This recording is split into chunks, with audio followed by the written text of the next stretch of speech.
Hello students, this is Sanju Thakur ना। Welcome to target focus one step toward success best learning platform YouTube channel में आप सभी का स्वागत है। तो डियर स्टूडेंट्स, आज से हम एक नई सीरीज शुरू करने जा रहे हैं सामान्य ज्ञान का शतक, यानी ये फर्स्ट सेशन है सामान्य ज्ञान के शतक का। ध्यान दीजिएगा, ये जो क्वेश्चन हम यहाँ पर डिस्कस कर रहे हैं ये बार बार आपके एग्जाम में पूछे जाते हैं। तो ये क्वेश्चन जो है एग्जाम के मेहमान क्वेश्चन है, तो आपको इनका जो है आदर सत्कार करना होगा। आदर सत्कार करेंगे तो आपके क्वेश्चन सही हो जाएंगे। तो अगर आप लोग इन्हीं मेहमान क्वेश्चनों को इग्नोर करोगे तो ये आप पर हावी पड़ेंगे।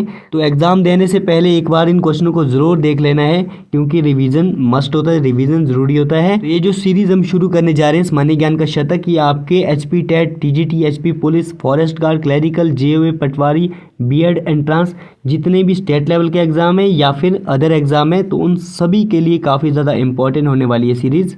तो कंटिन्यू कर लेते हैं आज के सेशन को। तो पहला क्वेश्चन है, किस सन में क्रिप्स मिशन का भारत में आगमन हुआ था? तो भारत में आगमन हुआ था क्रिप्स मिशन का 1942 में। अगला क्वेश्चन है, 1875 में अलीगढ़ कॉलेज की स्थापना किसने की थी? तो अलीगढ़ कॉलेज की स्थापना की थी 1875 में सर सैयद अहमद खान ने। अगला है, किस राष्ट्रीय आंदोलन के दौरान गढ़वाल सैनिकों ने पेशावर के लोगों पर गोली चलाने से इनकार कर दिया था? तो पेशावर के लोगों पर गोली चलाने से इनकार किया था गढ़वाल के सैनिकों ने नागरिक आंदोलन के दौरान। तो अगला क्वेश्चन है, विधवा पुनर्विवाह अधिनियम 1856 में किसकी कोशिशों की वजह से पारित किया गया था? तो विधवा पुनर्विवाह अधिनियम जो 1856 था, ये ईश्वर चंद्र विद्यासागर की कोशिशों की वजह से पारित किया गया था। अगला क्वेश्चन है, कौन सा शब्द संविधान के आमुख में नहीं आता? तो देशभक्त शब्द जो है संविधान के आमुख में नहीं आता है। अगला क्वेश्चन है, यूनियन राज्य क्षेत्र का किसके द्वारा शासन किया जाता है? तो यूनियन राज्य क्षेत्र में जो है ये यूनियन सरकार जो है यहाँ पर रूल करती है। नेक्स्ट है, राज्य के मुख्यमंत्री को नियुक्त करता है। तो राज्य के मुख्यमंत्री की नियुक्ति कौन करता है? भाई ये करता है राज्य के राज्यपाल। तो अगला क्वेश्चन है, राजस्थान, हरियाणा, हिमाचल प्रदेश, उत्तर प्रदेश में से किस राज्य में द्विसदनीय विधायिका है? तो द्विसदनीय विधायिका जो है ये किधर है? भाई ये है उत्तर प्रदेश में। तो अगला क्वेश्चन है, भारतीय संविधान ने आपातकाल के दौरान मूल अधिकारों का निलंबन का विचार किससे लिया है? तो जब आपका इमरजेंसी लगता है तो आपके जो है मूल अधिकार जो है निलंबित हो जाते हैं। तो ये लिया गया है जर्मनी से। तो अगला क्वेश्चन है, किस परिस्थिति के अंतर्गत राष्ट्रपति आपातकाल घोषित कर सकते हैं? तो राष्ट्रपति आपातकाल घोषित करते हैं बाह्य आक्रमण, सशस्त्र विद्रोह और आर्थिक संकट के कारण। तो अगला क्वेश्चन है, कौन भारत की धर्मनिरपेक्ष राज्य के रूप में व्याख्या करता है? तो भारत की धर्मनिरपेक्ष राज्य के रूप में व्याख्या करती है भारत के संविधान की प्रस्तावना। अगला क्वेश्चन है, संवैधानिक उपचारों का अधिकार किसके अंतर्गत आता है? तो संवैधानिक उपचारों का अधिकार जो है आर्टिकल नंबर 32 ये आता है फंडामेंटल राइट यानी मूल अधिकारों के अंतर्गत। तो अगला क्वेश्चन है, राज्य विधानसभा में चुने गए सदस्यों की अधिकतम संख्या क्या हो सकती है? ये हो सकती है 500। अगला है, प्रधानमंत्री हो सकते हैं। तो प्रधानमंत्री हो सकते हैं भाई सरकार के प्रमुख होते हैं, लोकसभा के नेता होते हैं और इच्छा अनुसार जो है मंत्री के विभागों को बदल सकते हैं। अगला है, सूचना का अधिकार देश में अस्तित्व में आया था, यानी सूचना का अधिकार कब अस्तित्व में आया था? ये आया था 2005 में। नेक्स्ट है, भारत के उपराष्ट्रपति बनने के लिए किसी व्यक्ति को डैश की उम्र का होना जरूरी है, यानी जो उपराष्ट्रपति बनने के लिए जो है 35 ईयर कंप्लीट हो जाने चाहिए। तो अगला क्वेश्चन है, संविधान के डैश अनुच्छेद की अनुरूपता से राष्ट्रपति को पद से निष्कासित किया जा सकता है? तो ये है आर्टिकल नंबर 61 इम्पीचमेंट दे रखा है आर्टिकल नंबर 61 में। तो 61 अनुच्छेद की अनुरूपता से राष्ट्रपति को जो है पद से इम्पीच किया जा सकता है, निष्कासित किया जा सकता है। अगला है, राज्यसभा की अधिकतम सदस्य संख्या होती है। तो राज्यसभा की अधिकतम सदस्य संख्या होती है 250। तो अगला क्वेश्चन है, नगरीय क्षेत्रों में स्थानीय स्वशासन के अंतर्गत डैश शीर्ष भाग पर होती है? तो नगरीय क्षेत्रों में जो है स्थानीय प्रशासन के अंतर्गत होती है नगर निगम। अगला क्वेश्चन है, भारत के प्रत्यक्ष लोकतंत्र का सबसे अच्छा उदाहरण है? तो भारत के जो प्रत्यक्ष लोकतंत्र का सबसे अच्छा उदाहरण है ये है ग्राम सभा। तो अगला क्वेश्चन है, लोकतंत्र जनता की, जनता के द्वारा और जनता के लिए एक सरकार है, यह किसने कहा था? लोकतंत्र जनता की, जनता के द्वारा और जनता के लिए एक सरकार है, ये कहा था अब्राहम लिंकन ने। अगला क्वेश्चन है, भारत के सर्वोच्च न्यायालय में भारत के मुख्य न्यायाधिपति और डैश दूसरे न्यायाधीशों का समावेशन होता है? तो ये होता है 30 दूसरे न्यायाधीशों का समावेशन। नेक्स्ट क्वेश्चन है, समिति के सार्वजनिक खातों की रिपोर्ट डैश के सामने पेश किया जाता है? तो समिति के सार्वजनिक खातों की रिपोर्ट जो है ये लोकसभा के सामने पेश की जाती है। तो अगला क्वेश्चन है, रॉकीज पर्वत श्रेणी स्थित है? तो रॉकीज पर्वत श्रेणी है उत्तरी अमेरिका में। अगला क्वेश्चन है, भारतीय मानक समय GMT से कितना आगे है? तो यह है 5 घंटे 30 मिनट आगे। अगला क्वेश्चन है रबी की फसल की बुआई की जाती है, यानी रबी की जो फसल है ये कब बोई जाती है? तो ये बोई जाती है अक्टूबर और दिसंबर में।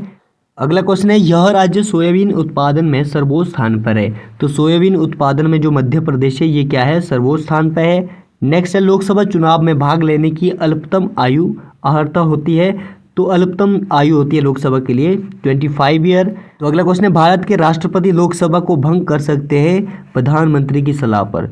जो भारत के राष्ट्रपति है ये लोकसभा को किसकी सलाह पर भंग करते हैं? ये प्रधानमंत्री की सलाह पर भंग करते हैं। नेक्स्ट क्वेश्चन है भारत के प्रधानमंत्री को उसके सामान्य कार्यकाल पूर्ण होने के पूर्व पद से केवल डैश की सिफारिश के आधार पर हटाया जा सकता है।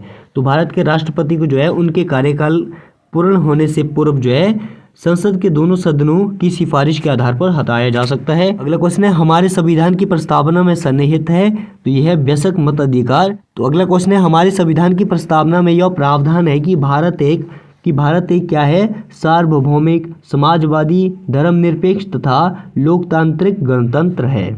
तो अगला क्वेश्चन है वाक्यांश द्विसदनीय विधायिका का तात्पर्य है। तो द्विसदनीय विधायिका का तात्पर्य है वही एक विधायिका जो निम्नतर तथा उच्चतर सदन से बनी होती है। तो अगला क्वेश्चन है किसी संविधान का हृदय तथा उसकी आत्मा से व्याख्यायित किया गया है। तो संवैधानिक उपचारों का अधिकार इसको क्या बोला गया है? संविधान का हृदय तथा उसकी आत्मा। तो आर्टिकल नंबर 32 है संवैधानिक उपचारों का अधिकार। अगला क्वेश्चन है उच्च न्यायालय के न्यायाधीशों की नियुक्ति डैश के द्वारा की जाती है। तो उच्च न्यायालय के न्यायाधीशों की नियुक्ति जो है ये राष्ट्रपति के द्वारा की जाती है। तो अगला क्वेश्चन है कौन राज्यसभा का अध्यक्ष होता है? तो राज्यसभा का अध्यक्ष होता है भाई उपराष्ट्रपति। ठीक हो गया। अगला क्वेश्चन है चौथा स्तंभ का संदर्भ है। तो चौथे स्तंभ का संदर्भ है समाचार पत्र। क्या है भाई चौथे स्तंभ का संदर्भ? समाचार पत्र। तो अगला क्वेश्चन है हमारा संविधान डैश मूलभूत अधिकारों की गारंटी देता है। तो हमारा संविधान जो है ये 6 मूलभूत अधिकारों की गारंटी देता है। अगला क्वेश्चन है मानव यातायात को हमारा संविधान निषेध करता है शोषण के विरुद्ध अधिकार के अंतर्गत। अगला क्वेश्चन है धार्मिक अगुवाओं द्वारा सत्ता ग्रहण होता है। तो ये होता है धर्मतंत्र में। अगला क्वेश्चन है संविधान की किस अनुसूची में संविधान द्वारा विधित मान्यता प्राप्त 22 भारतीय भाषाएं सूचीबद्ध है? तो 22 भारतीय भाषाएं जो है सूचीबद्ध है, ये है 8वीं अनुसूची में। अगला क्वेश्चन है कौन यह निर्णय करता है कि कोई विधेयक एक मुद्रा विधेयक है या नहीं? ध्यान दीजिएगा जो आपका जो बिल है ये कौन डिसाइड करता है कि वो एक मनी बिल है या नहीं? तो ये करता है भाई लोकसभा अध्यक्ष। तो अगला क्वेश्चन है मुख्य चुनाव आयुक्त को हटाया जा सकता है। तो मुख्य चुनाव आयुक्त को हटाए जाने की प्रक्रिया क्या होती है? ये होती है सिमिलर जैसे कि सर्वोच्च न्यायालय के न्यायाधीश को पद से हटाने के लिए जो प्रक्रिया अपनाई जाती है। अगला क्वेश्चन है यह कथन किसका है कि समाज विहीन मनुष्य या तो नर पशु है या एक ईश्वर है का श्रेय जाता है? ये किसने कहा था? ये कहा था भाई अरस्तु ने। अगला क्वेश्चन है भारतीय संविधान के अनुच्छेद 18 में प्रावधान है। तो आर्टिकल नंबर 18 में दे रखा है खिताबों के समापन का। तो अगला क्वेश्चन है किस समिति ने सर्वप्रथम पंचायती राज संस्थाओं के 3 टायर प्रणाली की अवधारणा दी थी? तो 3 टायर प्रणाली की अवधारणा दी थी पंचायती राज में, ये दी थी बलवंत राय समिति ने। अगला क्वेश्चन है गुरुकुल शिक्षा की अवधि थी। तो गुरुकुल शिक्षा की अवधि होती थी 12 वर्ष। अगला क्वेश्चन है विश्व का प्रथम विश्वविद्यालय कौन सा था? तो विश्व का जो प्रथम विश्वविद्यालय था ये था तक्षशिला। तो अगला क्वेश्चन है लोकायुक्त की स्थापना सबसे पहले किस राज्य में हुई थी? तो लोकायुक्त की स्थापना जो है सबसे पहले जो है महाराष्ट्र में हुई थी। अगला क्वेश्चन है प्रशासन पर न्यायिक नियंत्रण के संदर्भ में भ्रष्टाचार है। तो यह है सत्ता का दुरुपयोग। तो अगला क्वेश्चन है पहले वेतन आयोग के अध्यक्ष कौन थे? तो पहले वेतन आयोग के अध्यक्ष थे एस वरदाचार्यार। तो अगला क्वेश्चन है यूएसए के टाफ्ट हार्टले अधिनियम 1947 किससे संबंधित है? तो ये संबंधित है हड़ताल करने के अधिकार से संबंधित। अगला क्वेश्चन है शक्ति का नौकरशाही के हाथों में केंद्रीकरण नागरिकों की स्वतंत्रता को खतरे में डाल देती है।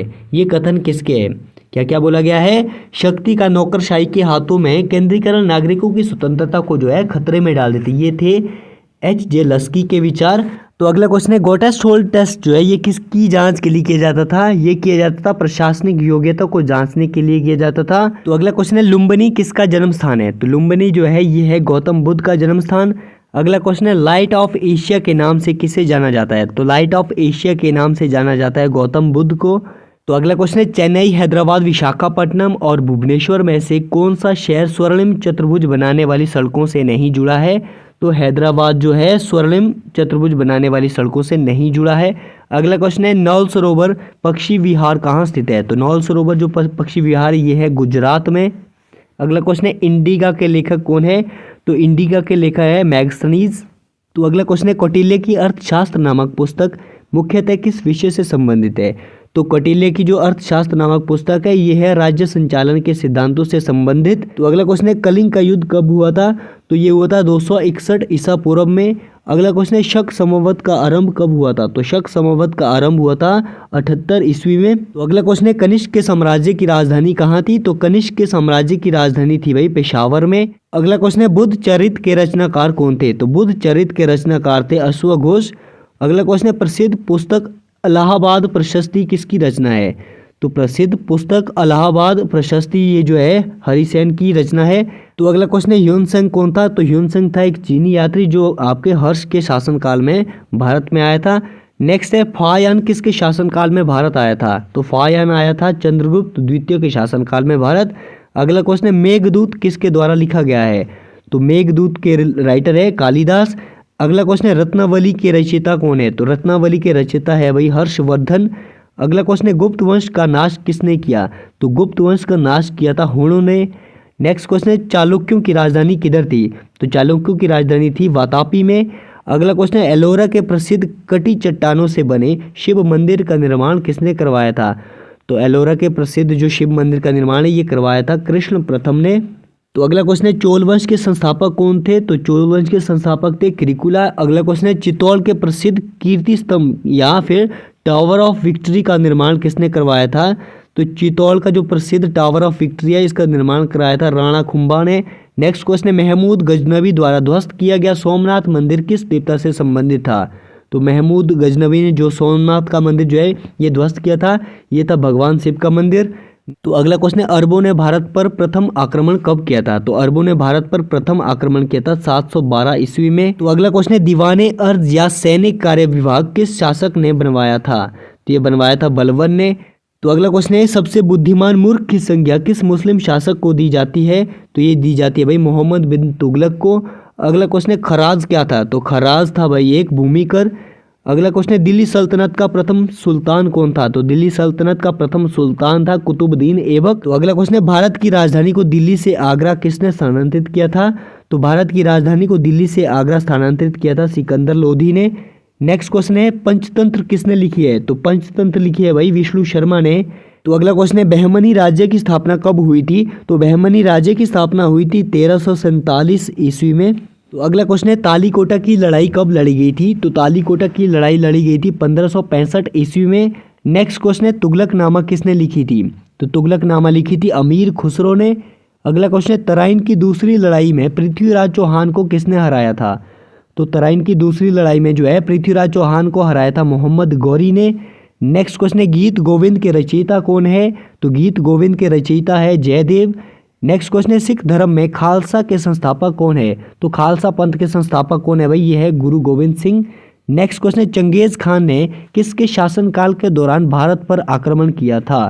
तो चंगेज खान ने भारत पर जो आक्रमण किया था ये किया था इल्तुतमिश के शासनकाल के दौरान। तो अगला क्वेश्चन है मीराबाई किसकी भक्त थी? तो मीराबाई भक्त थी भाई भगवान श्री कृष्ण की।